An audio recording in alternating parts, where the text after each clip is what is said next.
저를 쳐다보시고요. 뭐 10년이면 강산에 변한다고 말하지만은 요즘은 1년이면 다 변합니다. 1년이면 뭐 산을 깎아서 평지를 만들고 또 골짜기를 메워서 평지가 되는 이런 시대를 살아가고 있습니다. 뭐 컴퓨터도 6개월이면 모양과 기능이 바뀌고요. 자동차 경우에는 뭐 1년이 멀다 하고 새로운 모습으로 또 새로운 모델로 바뀌는 것을 봅니다. 과거에는 이제 유럽의 그 전통적인 차들이 있습니다. 뭐 벤츠나 볼보나 BMW나 또 뭐 아우디라든지 서브라든지 이런 차들이 자기들이 가지고 있는 전통적인 고유의 모델을 아주 고집해 왔습니다. 그러다 보니까 이제 일본의 차에 밀리게 되었고, 그래서 고전적인 이 디자인만 고집하다가 시대에 맞게 새로운 디자인으로 바꾸기 시작했고, 뭐 그래서 여러 종류의 스포츠카도 만들기도 하고, 결국 시대에 따라가지 아니하면 자동차 회사가 망할 수밖에 없다는 것을 알고서는 서로 앞다투어서 새로운 모델을 이제 만들어내는 이런 경쟁 시대에 살아가고 있습니다. 그래서 변하지 않으면 죽는다. 변화에만이 살아남는다라는 말이죠. 그런데 이런 시대의 환경보다도 더 빠르게 변하는 것이 사람입니다. 사람은 너무 빨리 변합니다. 사람이 변하는 것은 두 가지 방향이죠. 좋은 방향으로 변하는 사람이 있는 반면에 좋지 못한 방향으로 변하는 사람들도 있습니다. 제가 한 20년, 뭐 15년 전에 뭐 세미나를 열심히 다녔을 때에 그 슬로건이 있습니다. 교회도 변해야 산다. 이것이 그 당시에 그 많은 그 교회 부흥을 일으킨 자들이 요구했던 슬로건입니다. 교회도 변해야 산다. 한참 유행한 적이 있습니다. 사회가 이렇게 변하는데 교회만 변하지 않는다.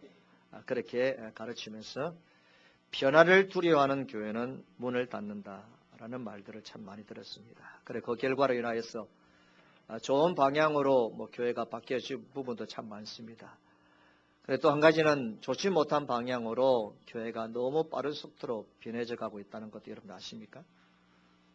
오늘날 교회가 저를 포함한 목회도 마찬가지, 교인도 마찬가지. 교회라는 것은 뭐 교회 건물뿐 아니라 교회 자식뿐 아니라 교인들도 목사들 다 포함됩니다. 교회도 너무 빠른 속도로 어떻게 보면 좋지 못한 방향으로 변화가고 있는 것이 현실의 문제입니다. 제가 어떤 이제 칼럼을 읽는 가운데서 금산교회 당회록이라는 제목의 칼럼을 읽게 되어졌습니다. 어떤 교회 목사님이 한국 교회의 역사를 알기 위해서 교인들과 함께 탐방을 하게 되어졌는데 1905년에 이제 김제 금산에 세워진 금산교회에 들르게 되어졌습니다. 그 교회 역사를 통하여서 많은 도전을 받았는데 그 교회에 들어가니까 이 전시장에 어떤 당회록이 눈에 띄었습니다. 1921년 10월 1일 오후 8시 예배당에서 해집되어진 그 금산교회 당회록 제17회 당회 회의록인데 그 회의록에 그 결의되어진 내용들을 써내온 것을 펼치 놓아서 사람들이 보게 했습니다. 당에서 결의되어진 내용이 뭐냐면 김아무개와 김아무개 모친은 가정 불화에 관하여 건면하고 김아무개 댁 김아무개는 부모 불효와 주일 범함으로 회개할 동안 성찬 불참게 하다. 김아무개는 주일 범함으로 건면하고 이아무개는 도박한 일로 출교하고 박아무개는 귀신을 공경함으로 출교하고 김아무개는 도박한 일로 학습 제명하고 조아무개는 동네에서 행동이 믿는 자의 행동이 아니라고 해서 그를 호출하기로 가결하다. 이것이 이 당시의 당위록에 기록되어진 결의입니다. 1920년대 우리나라 기독교인의 수는 한 20만 명 밖에 되지 않습니다. 그러나 그 당시에 교회와 기독교가 사회에 미친 영향은 말할 수 없이 컸습니다. 여러분 그 당시에 교회가 그리스도인들이 사회에 좋은 영향을 미치게 되어진 이유가 바로 이 당회록에 기록되어진 내용이기 때문에 그런 겁니다. 이 한편의 빛바랜 당회록이 이것을 증명하고 있습니다. 당회가 교회를 바로 세우기 위하여서 교인들의 신앙생활과 사회생활에 대해서 구체적으로 지도하고 건징했다는 그런 내용입니다. 이것이 비단 그 금산교회의 일만은 아닙니다. 그 당시에 모든 교회들의 비슷한 내용이지 않습니까? 오늘날처럼 교회가 많지 않고 예배당 건물도 오늘처럼 화려하지 않고 크지 않는데 그 건징을 통하여서 교회를 든든히 세워가고 교인들이 교회 생활뿐 아니라 사회생활도 건강하게 할 수 있도록 그렇게 교회에서 여러 가지로 가르치고 또 이렇게 책망하기도 하고 벌을 주기도 하는 그런 시대입니다. 교인들의 생활 지도를 책임져야 될 교회가 이제 교인들의 삶을 건전하게 지도하기를 포기하는 때다 모습으로 오늘 보입니다. 오늘날 교회는 화려하고 웅장한 건물에 수많은 교인들이 모이지만은 오늘날의 교회 이런 건징을 찾기 힘듭니다. 따라서 교회나 그리스도인들이 세상 사람들에게 존중을 받지 못할 만큼 그렇게 구별된 삶을 살아가지 못하는 시대, 그만큼 많이 변했습니다. 교회에 열심을 내고 헌금을 열심히 하면 그만이고 수많은 사람들이 몰려온다면 그것을 부흥으로 생각을 하는 시대입니다. 그래서 건징에 대해서는 엄두를 내지 못하는 그런 교회입니다. 오늘날의 모습이. 여러분, 오늘날의 이 모습이 금산교회에 기록되어진 당일에 기록되어진 그 기록을 오늘 이 시대는 기대할 수 없는 시대가 이미 되고 말았습니다. 교회가 많아졌습니다. 선택의 폭은 엄청 넓어졌습니다. 마음에 드는 교회를 찾아갈 수 있는 환경이 자리 잡은 지 오래되어졌습니다. 이번에 아티클 중에 이런 내용이 있습니다. 교인은 영적 상품의 소비자일 뿐이다. 교인은 이제 영적 상품의 소비자일 뿐이다. 보다 편안하고 안심이 되는 영적 상품을 고르는 구매자가 교인이 이미 되었다. 그런 교인들에게 부담을 주지 않으려고 설교자는 자기 검열을 강화한다. 그게 자녀 교육에 목숨을 거는 이 세대에 그에 부합하는 영어 예배 등 아주 럭셔리한 생활을 보장할 패키지 상품까지 교회가 개발해서 고객 만족에 힘을 쏟고 있다. 교인들을 아프게 하고 깨우치고 건강하게 세우지 못하는 교회, 소비자의 구매 욕구를 자극하고 매출을 올리려고 하는 백화점과 다를 바가 없는 교회는 세상에서 계속 예면을 당할지 모른다. 잘못된 방향으로 변화되어져가는 한국 교회를 향한 아주 정확한 진단인 동시에 비판입니다. 여러분, 사진을 하나, 어린아이 기도하는 사진 한번 띄워주실래요?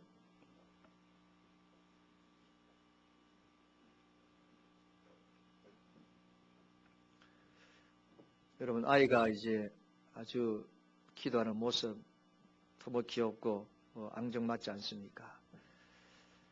아이들이 하나님께 기도하는 내용들은 우리가 기도하는 내용과 참 많이 달라요. 아이들이 하나님께 기도하는 내용을 조금 제가 발치를 해서 소개를 하면 어떤 아이는 이렇게 기도합니다. 하나님, 내가 어린이 되면 하늘까지 사다리를 놓겠습니다. 하늘의 별을 따서 친구들에게 나누어 주겠어요. 하지만 어머니에게는 보름달을 따서 드리겠어요. 그러면 우리 집은 언제나 밝고 따뜻해져서 어머니는 더 이상 전기요금을 내지 않아도 될 것이에요. 이 철부지 아이들의 순전한 기도입니다. 또 어떤 아이는 이런 기도를 하나님께 드리는데, 하나님, 왜 한 번도 텔레비전에 안 나옵니까? 하나님, 저는 남동생이 갖고 싶습니다. 엄마는 아빠한테 부탁하라 하고 아빠는 하나님께 부탁해래요. 하나님 하실 수 있죠. 하나님 화이팅. 이것이 어린아이들의 천진난만한 기도입니다. 근데 어린아이들이 어린아이에 머물고 있는 것이 아닙니다. 다음 사진을 봅시다. 세월이 흐릅니다. 나이가 많아집니다. 노년이 되면 노년에 맞는, 노년에 어울리는 기도를 드리게 되었습니다. 우리에게 너무나 익숙해져 있는 한 할아버지가 빵 한 쩍국과 수프 하나를 앞에 두고 기도하는 모습입니다. 1918년도 미국 미네소타주 보베라는 작은 탄광촌에 있는 사진사 한 분이 있는데 그분이 에릭 앤스트롬이라는 사람입니다.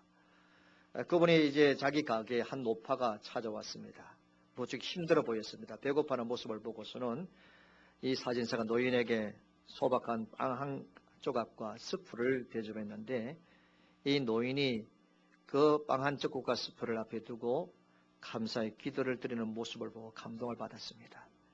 이 할아버지는 정말로 감사할 줄 아는 마음을 가지구나 라고 해서 이 사진사가 기도하는 그 모습을 사진을 찍었습니다.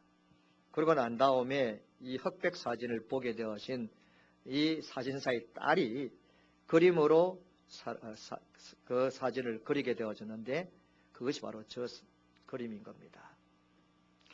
원래 저 그림은 우리가 뭐 조지 물리의 기도하는 모습이다 그렇게 말하는 그거는 그냥 붙인 거고요. 저 그림의 원래 이름은 더 그레이스입니다. 은혜라는 그런 제목의 사진인 겁니다. 그림입니다. 여러분 어린아이가 떡 한 쪽과 수프를 앞에 두고 감사 기도하겠습니까? 투덜투덜 불평합니다. 인생을 지금까지 살아왔던 저 노인은 빵 한 쪽과 수프를 앞에 두고 하나님께 진지하게 기도하는 모습입니다. 예, 바뀌어도 됩니다. 우리가 세월의 흐름에 따라서 사람만 변하는 것이 아니고 환경도 변하고 환경 변화에 따라서 우리의 기도도 변합니다. 우리 자신이 어릴 때부터 계속 자라오면서 우리가 계속 변합니다. 제가 이번 주간에 이제 이사갈 준비를 하면서 여기 물건을 챙기는데 6년 전에 사진을 하나 발견했습니다. 이제 우리 교회에 오게 되어질 원지현 목사님, 우리는 참 감사하죠. 큰 교회에 있다가 이제 작은 교회에 오신다는 자체가 감사할 일인데, 원지현 목사님 딸이 그 서진이라는 딸입니다. 이번에 초등학교 입학합니다. 근데 그 아이가 그 사진에 보니까 아빠 품에, 우리 근사님, 노근사님 품에 안겨가지고 찍힌 사진인데 그때가 3개월 차입니다. 3개월 차 아이를 안고 우리 중고등부 청년들이 전부 다 제주도 수련회 갔을 때 찍었던 사진입니다. 참 그 사진을 보면서 사람이 세월이 빨리 흐르고 많이 변하구나라는 것을 느끼는데 어떤 자매가 이제 결혼을 했습니다. 자녀를 얻지 못하는 여인은 하나님 자녀가 계속 생기지 아니하면 하나님 더 이상 욕심 부리지 않겠습니다. 우리 부부에게 아주 귀여운 자녀 하나만 주세요. 기도합니다. 그러다 임신을 하죠. 임신을 하게 되어지면 의사가 걱정하면서 안정을 취하라고 충고하면 기도가 바뀝니다. 하나님 제발 내 뱃속에 있는 아이가 건강하게 해달라고. 제발 둘도 셋도 바라지 아니하니까 이 아이를 순산하게 해달라고 기도합니다. 순산하게 마음에 더 이상 바랄 것이 없다고 기도합니다. 아이를 낳고 나면 기도할 일이 또 생깁니다. 이제 아이가 자라나서 유치원에 갑니다. 편의상 영희와 철이밖에 없는데 철이로 하겠습니다. 오늘 철이가 어린이집에 갑니다. 안전하게 잘 도착할 수 있고 어린이집에서 좋은 시간 가지고 또 이렇게 안전하게 돌아오도록 해주시 기도합니다. 여인의 기도는 그렇게 기치지 않습니다. 이 아이가 중학교 가면 하나님 아버지 우리 아이가 사춘기를 맞이했는데 사춘기를 잘 극복해달라고. 이 남자아이가 철이가 군대에 있다 합니다. 제발 무사하게 제대해달라고 합니다. 제대하고 나서 대학을 졸업하고 안정 직장을 허락해달라고 또 기도가 또 바뀝니다. 그러다가 이 철이가 사귀는 처녀가 있는데 마음에 들지 않습니다. 좋은 배우자를 주세요. 기도합니다. 이때쯤 되면 며느리를 둘러싸고 어머니와 아들 사이에 갈등이 심화됩니다. 자식 이기는 부모 없다는 말대로 어머님의 그 다음의 기도는 이렇습니다. 하나님 드디어 이 철이가 결혼합니다. 비록 마음에 안 들지만 허락했습니다. 부디 잘 살게 해주세요. 이 엄마의 기도 이렇게 또 바뀝니다. 그 위에 반대하는 처녀와 결혼한 아들이 괘씸해서 더 이상 기도하지 않을까요? 아닙니다. 기도가 한 바퀴 돌아서 원점으로 돌아옵니다. 하나님 며느리가 애 봤습니다. 뱃속에 있는 아이 건강해 달라고. 아이가 태어났습니다. 손자가 태어났습니다. 이 아이 어린이집에 갑니다. 하나님 우리 손자 어린이집에 잘 갔다 해달라고 지켜달라고 기도합니다. 이것이 우리의 삶입니다. 우리의 삶의 변화에 따라서 여러분 한 사람의 기도가 이렇게 바뀌어지지 않습니까? 그래서 저는 우리 인생이 뭐냐? 그것은 바로 변하는 것들과 변하지 않는 것들 사이에서 어쩌면 변하는 것들과 변하지 않는 것들 사이에서 그것을 헤쳐나와 살아가는 것 자체가 인생이지 않느냐고 생각됩니다. 여러분 변하는 것들이 무엇입니까? 내 자신도 변합니다. 여러분 소녀가 할머니가 됩니다. 남편도 변합니다. 과거에 아주 늠름한 남편이지만 허리가 구부러지고 제대로 이제 걸어갈 수 없을 만큼도 변합니다. 환경도 변합니다. 우리가 살아가는 환경도 변합니다. 또 주변의 사람들도 변합니다. 친구들도 변합니다. 남편도 변합니다. 아내도 변합니다. 내 부모도 변합니다. 자식도 변합니다. 변하지 않고 그대로 있으면 좋겠는데, 그 마음, 그 사람, 그 정 그대로 있으면 좋겠는데, 이상하게 살아가면 살아갈수록 무덤덤해지고, 무덤덤해진다는 것은 변했다는 거예요. 세상도 갈수록 인심이 각박해집니다. 옛날에 상상하지 못했던 일들이 우리 사회상 구석구석에서 많이 일어납니다. 또 문명의 빠른 변화 속에서 우리는 정신을 차리기 어렵습니다. 그런데 제가 보니까 목회자인데 가장 빠르게 변하는 것은 요즘 교회인 것 같아요. 목사도 교인도 교회도 너무 빠르게 변합니다. 사랑하는 성도 여러분, 그래서 성경은 말합니다. 모든 것이 다 변하고 모든 것이 낡아진다고. 베드로 사도는 모든 육체는 풀과 같고 그 모든 영광 그 풀의 꽃과 같으니 풀은 마르고 꽃은 떨어진다 라고 했습니다. 오늘 베드로전서 1장 24절의 말씀이 우리가 인생을 살아가면 살아갈수록 실감나게 느껴집니다. 모든 게 다 변해요. 모든 다 변합니다. 그런데 이 땅에는 모든 영광은 풀의 꽃과 같습니다. 내 자신도 환경도 모든 것 다 마릅니다. 또 이것이 다 떨어집니다. 그런데 이 놀라운 변화가 어떤 때는 서서히 옵니다. 어떤 때는 여러분 강풍처럼 갑자기 변화가 우리에게 찾아와 가지고서는 정신을 못 차리게 합니다. 그래서 우리는 이 변화의 물결 속에서 휩쓸려 살아가는 것이 인생이지 않느냐 싶습니다. 그런데 하나님께서 우리에게 복을 주셨는데 아무리 생각해봐도 나도 변하고 모든 것이 다 변하는데 걷잡을 수 없이 변화되어가는 시대 속에 그 흐름 속에 그저 변화되어지는 것이 휩쓸려 살아가면 나도 없고 아무것도 없습니다. 그런데 하나님께서 변하지 않는 것을 주셨습니다. 사랑하는 성도 여러분, 변하지 않는 것을 주셨습니다. 그 변하지 않는 것이 무엇이겠습니까? 오늘 저와 여러분들이 이 추수감사절을 맞이해서 저는 여러분들에게 하나님을 통하여서 말씀을 전하고 싶은 것은 너무너무 많은 변화 속에서 우리는 하루하루 살아갑니다. 너무 많은 것들이 변화되어지는 그 변화되어져 가는 것이 우리에게 기쁨과 안정과 평안을 줄 때도 있지만은 그 변화되어지는 것이 우리의 삶을 아주 힘들게 만들 일들이 많습니다. 그러나 우리가 이 시간까지 살아오게 되어지고 이 교회가 이 시간까지 예배당을 건축하는 이 자리까지 이르게 되어진 것은 하나님께서 우리에게 변하지 않는 것을 주셨기 때문입니다. 곰곰이 생각해 보니까 우리의 삶의 고비고비마다 우리의 인생의 단계 때마다 좋은 일만 있은 것이 아니라 힘든 일이 있고 지금도 힘든 일이 있습니다.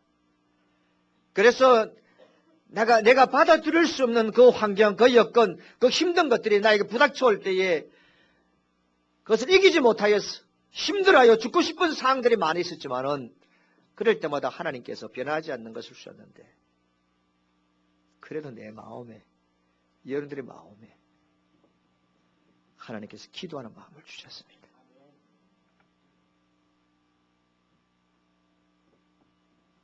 그 기도가 며칠 동안 부러지는 기도였든지 어쨌든 짤막짤막하게 하는 기도였든지 간에 우리가 지금까지 살아오는 삶의 여정을 살펴볼 때 그때마다 고비 때마다 부족하지만은 저와 여러분들이 그래도 하나님을 향하여서 기도하는 마음, 그 마음을 하나님 변치 않게 해주셨기 때문에 우리는 이 시간 지금까지 지나온 것이 하나님의 은혜라고 고백할 수 있게 되어지는 믿습니다.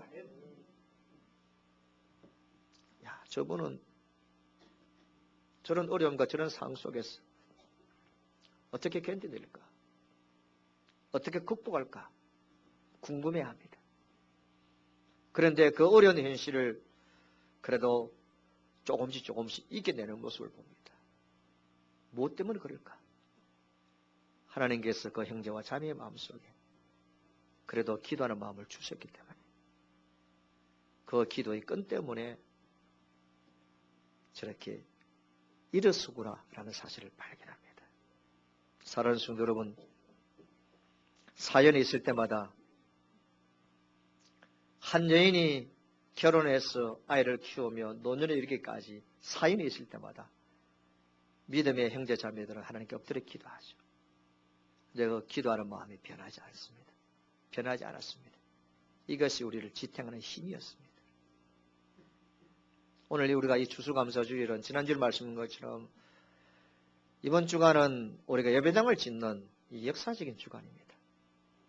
이 추수감사주를 맞이해서 또 추수감사절 기간 동안에 예배당을 건축하게 되어지는 이 뭐라고 말할 수 없는 하나님의 은혜며 복입니다. 그런데 우리가 오늘 이 은혜를 우리가 지금 누리고 있습니다.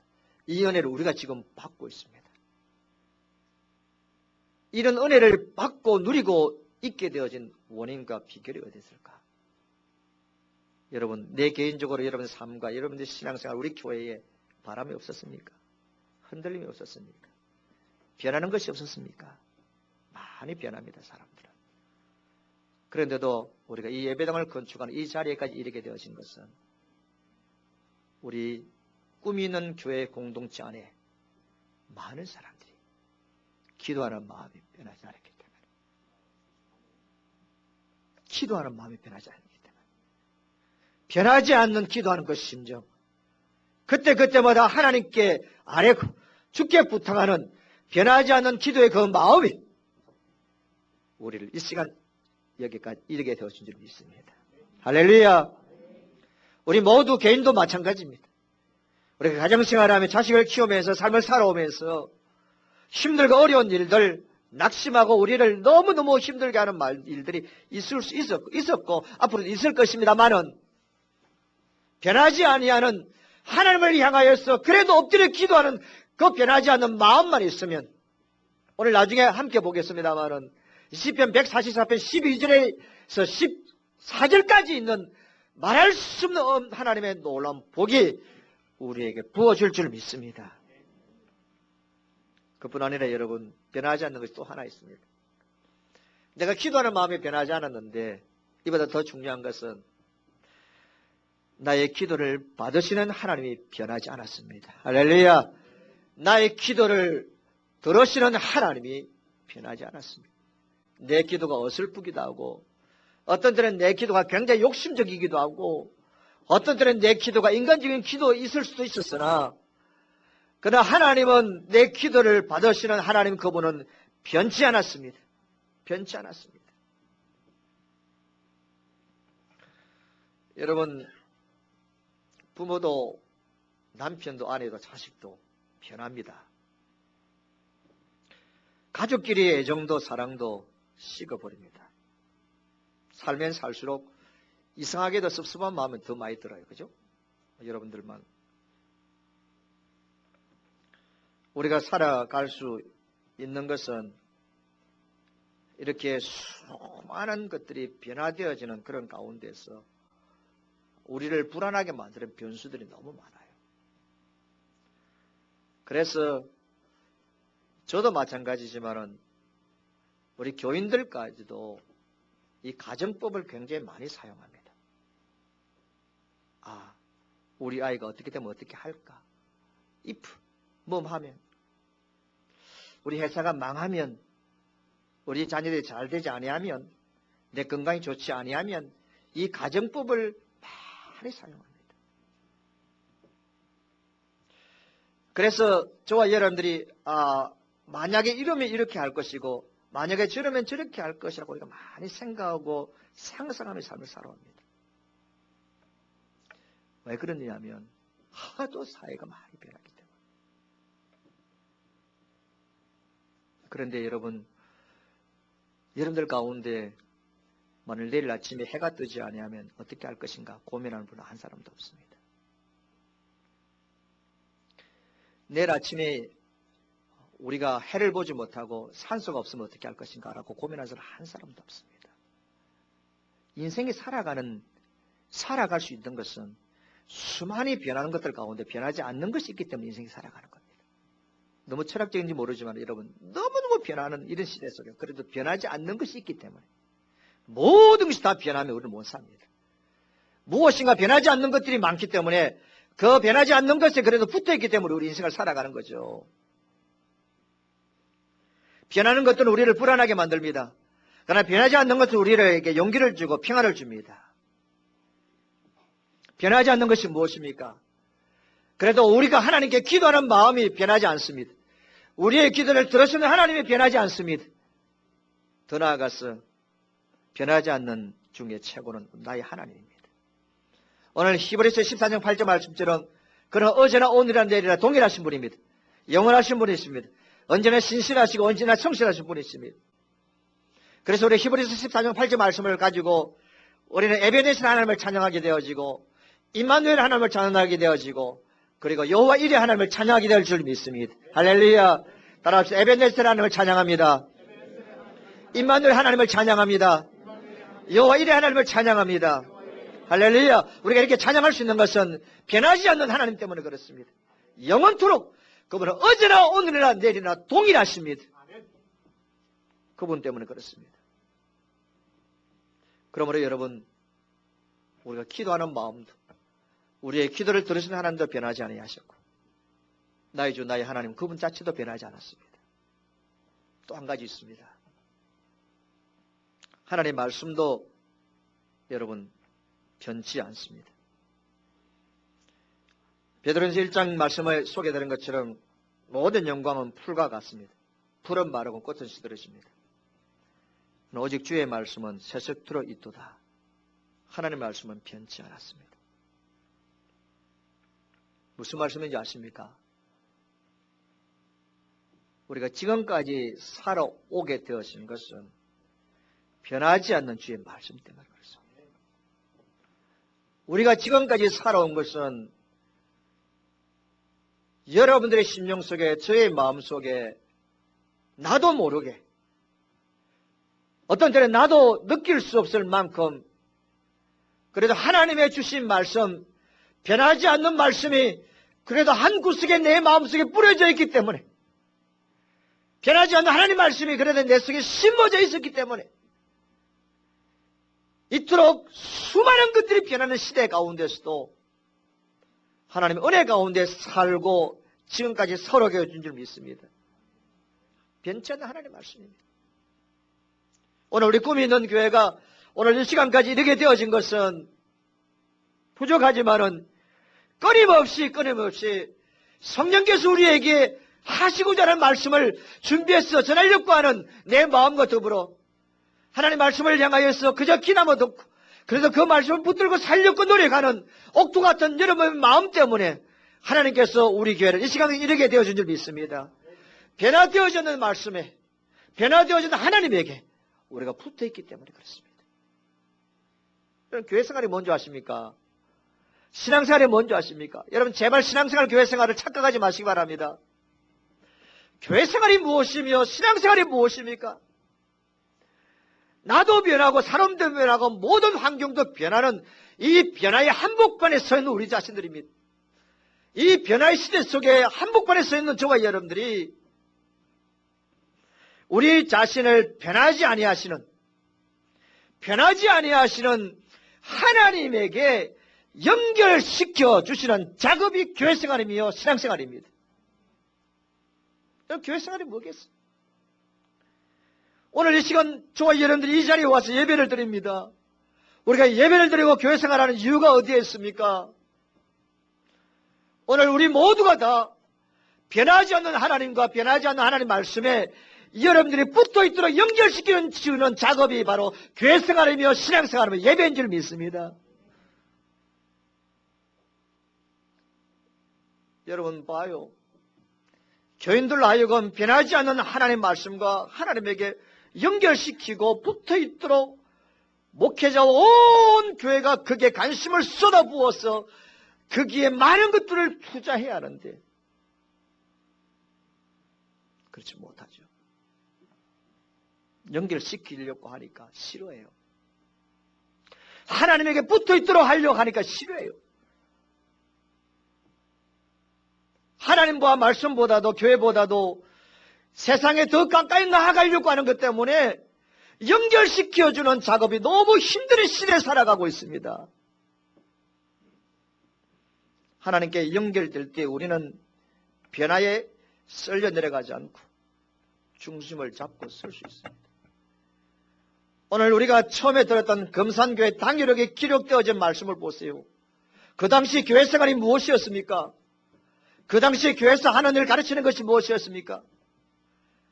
많은 사람들이 변합니다. 가치관도 변합니다. 삶도 변합니다. 모든 것이 다 변하는 그런 시대 속에 하나님의 백성들을 주의 말씀과 하나님이 가르쳐 주시는 원칙 가운데 붙어 있도록 하기 위한 것이 교회 생활이었지 않습니까? 이런 모습이 없는 시대에 살아가고 있습니다.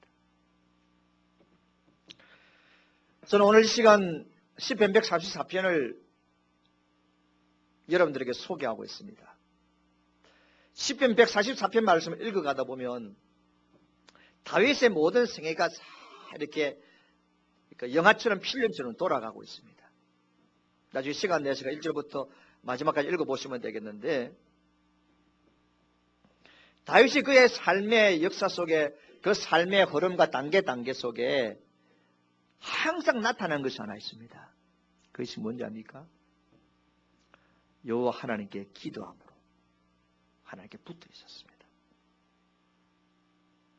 어린 시절 다윗은 양을 치는 목동이었을 때 하나님 기도합니다.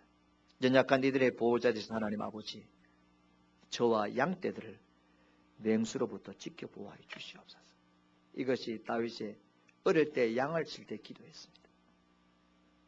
사무엘에 와서 장차 이스라엘 왕이 될 사람으로 기름 부은 후에 다윗은 기도합니다. 사람을 세우신 하나님, 부족한 저를 택하였었습니다.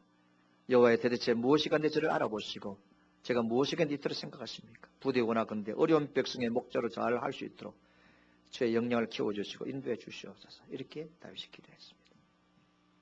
얼마 블레셋 골리앗을 향하여 나아갈 때 만군의 여호와 하나님 아버지, 할례 받지 못한 저 블레셋 장군이 하나님께 이스라엘을 모독하고 있습니다. 이제 제가 일어나 가겠습니다. 저에게 승리를 주시고 이스라엘을 구원하사 영광을 받아 주시옵소서. 그때도 그렇게 기도했습니다. 기도의 내용은 또 바뀝니다. 후에 사울왕에게 쫓길 때에 여호와는 나의 목자시 내가 부식하였다. 내가 사망의 엄청난 골짜기에 다닐지라 대를 두지 않을 것은 주께서 나와 함께 하심이라고. 그 기도 그렇게 기도했습니다. 왕이 되어 전쟁할 때에 사무엘 5장에 보면 내가 블레셋 사람에게 올라가리까? 내가 어떻게 전쟁해야 됩니까? 그들을 내 손에 하나님 붙이겠습니까? 라고 하나님께 기도했습니다. 그때 사무엘서 5장 22절 말씀에 하나님께서 이런 말씀이 나옵니다. 블레셋 사람들이 다시 올라와서 러바임 골짜기에 가득한지라. 다윗이 여호와께 여쭈어 이르시되 올라가지 말고 그들 뒤로 돌아와서 뽕나무 숲을 맞은편에서 그들을 기습하되 뽕나무 꼭대기에서 걸음 걷는 소리가 들리거든 꼭 공격하라. 그때에 여호와가 너보다 앞서 나아가서 블레셋 군들을 치리라 하신지라. 하나님께서 다윗의 기도에 응답하시고 그 전쟁에 승리했습니다. 그래서 오늘 1절 말씀에 시편 141절 말씀에 나의 반석이신 여호와를 찬송하리로다. 거기에 있는 말씀 보니까 그가 내 손을 가르쳐 싸우게 하시고 다윗 손을 딱 가르쳐 공격해야 되겠습니다 라고 하면 기도하면 하나님께서 싸우게 했습니다. 손가락을 가르쳐 전쟁하게 하셨다고 말하고 있습니다. 다윗은 왕으로서 하나님께서 세워주실 때 하나님 백성들이 부족한 저에게 복종할 수 있도록 잘 따를 수 있도록 기도를 요청했습니다. 하나님께서 본문 2절에 여호와는 나의 사랑이시요 나의 요새시요 나의 산성이시요 나를 건지시니시요 나의 방패시니 내가 그에게 피하였고 그 다음에 그가 내 백성을 내게 복종하게 하셨다. 하나님 왕이 되었지만 이 백성들을 어떻게 다룰지 모르겠습니다. 이 백성들이 나에게 복종할 수 있게 달을 기도해 하나님께 복종하게 하셨습니다. 중년에 이르러서 부귀 영화를 누리고 다윗이 하나님께 범죄했을 때 또 기도했습니다. 하나님 우슬처럼 나를 정결케 해달라고. 나에게 성령을 거두지 말라 기도했습니다. 하나님께 그때도 기도를 들어주셨습니다. 다윗이 노년에 이르렀습니다. 마음도 육신도 새까졌습니다. 건강의 위협을 받게 되어졌습니다. 시편 39편 말씀에 여호와의 나의 기도를 들으시고 나의 부르짖음에 귀를 기울이소서. 내가 눈물 흘릴 때에 잠잠하지 마옵소서. 나는 주와 함께 있는 나그네이며 나의 모든 조상들처럼 또 도나이다. 주는 나를 용서하사 내가 떠나 없어지기 전에 나의 건강을 회복시켜 주시옵소서. 나이가 많아서 사약해질 때도 하나님 나를 불러가시겠지만은 내 건강을 회복시켜 달라고 다윗은 기도했습니다. 다윗의 인생은 평생 어려웠습니다. 그의 인생의 고비고비마다 원하지 않는 일들로 힘들어했습니다. 얼마나 많은 위기를 겪었습니까? 그러나 여러분, 그런 변하는 시대 속에서 자기 인생을 송두리째 흔들리는 그런 역경 가운데서도 다윗은 하나님께 자기를 붙들어 맸는데 그것이 바로 기도였습니다. 모든 것이 변하고 흔들려도 하나님은 내 기도를 들으시는 변하지 않는 분인 줄 아시고 다윗은 하나님께 끝까지 붙어있는 기도를 통하여 자신을 하나님께 묻고 나왔습니다. 사람인지라 낙심되고 사람인지라 모든 것 다 팽개치고 떠나고 싶고 죽고 싶고 땅을 치며 원망하고 통곡하고 싶은 순간들이 많았지만 다윗은 그때그때마다 주님을 떠나서는 자기가 아무것도 할 수 없다는 사실을 알고 기도로서 자신을 하나님에게 꼭 묻고 나왔습니다. 마치 흔들리는 배가 흔들리지 않는 항구에 정박하는 것 같았습니다. 시편 오늘 144편 5절과 11절에 보니까 하나님께서 강림하셔서 이스라엘 왕이 된 자신을 지켜줄 것을 간구합니다. 여호와의 주의 하늘을 두리우고 강림하시며 산들에 접촉해서 연기를 내게 하시고 쭉 나옵니다. 그의 오른손은 거짓의 오른손입니다. 라고 하면서 자기를 지켜달라고 기도합니다. 자, 그런데 오늘 읽었던 시편 144편 15절 말씀에 이러한 백성은 복이 있나니 여호와를 자기 하나님으로 삼는 백성은 복이 있느니라. 여호와 하나님을 자기의 백성으로 삼는 하나님은 백성은 복이 있다고 말씀합니다. 다윗은 알고 있는 것이 하나 있습니다. 여호와를 자기 하나님으로 삼는 방법은 변하지 않는 그분에게 기도하는 것입니다. 그분을 의지하는 것이었습니다. 여러분 12절과 14절 말씀 우리 가정에 주실 복으로 하시고 오늘 시편 144편 12절과 14절 말씀을 함께 읽어가도록 하겠습니다. 소리 내어서 12절부터 14절까지입니다. 다 같이 읽습니다. 우리 아들들은 어리다가 장성한 나무들과 같으며 우리 딸들은 궁전의 양식대로 아름답게 다듬어 모퉁이 돌들과 같으며 우리의 곳간에는 빼곡이 가득하며 우리의 양은 들에서 천천과 만만으로 번성하며 우리의 수선은 무겁게 실었으며 또 우리를 침노하는 일이나 우리가 나아가 막는 일이 없으니 우리의 거리는 슬피 부르짖음이 없을진데. 아멘. 12절과 13절과 14절 말씀을 수수감사절 하나님이 우리 교회와 여러분들에게 주신 축복의 말씀인 줄 알고 개인적으로 기도할 때마다 이 말씀을 꼭 읽으시기 바랍니다. 하나님 이 말씀대로 되게 하여 주시옵소서. 이 말씀대로 되게 하여 주시옵소서. 우리 아들들은 장성한 나무 같으며 우리 아들은 궁정의 양식대로 아름답게 다듬어진 모퉁이돌과 같게 달라. 우리 곳간에는 빼곡이 가득하며 우리의 양은 들에서 천천과 만만으로 번성케 달라. 우리의 수수는 무겁게 실었으며 또 우리를 침노하는 일이나 우리가 나아가 막는 일이 우리 인생에 막는 일이 없게 달라. 그리고 그 마지막에는 우리 거리에는 우리의 삶에 슬피 부러지는 일이 없게 하여 주시옵소서. 여러분 12절에서 14절 말씀은 너무너무 귀한 말씀, 축복의 말씀입니다. 오늘 이 추수감사절을 맞이해서 저와 여러분들에게 주신 하나님 말씀 줄 아시고 이 말씀을 늘 묵상하셔서 이 말씀을 가지고 이 말씀대로 기도할 수 있기를 주의 이름으로 축원합니다. 여러분 엘비스 프레슬리가 불렀던 Crying in the Chapel이라는 제목의 노래가 있습니다.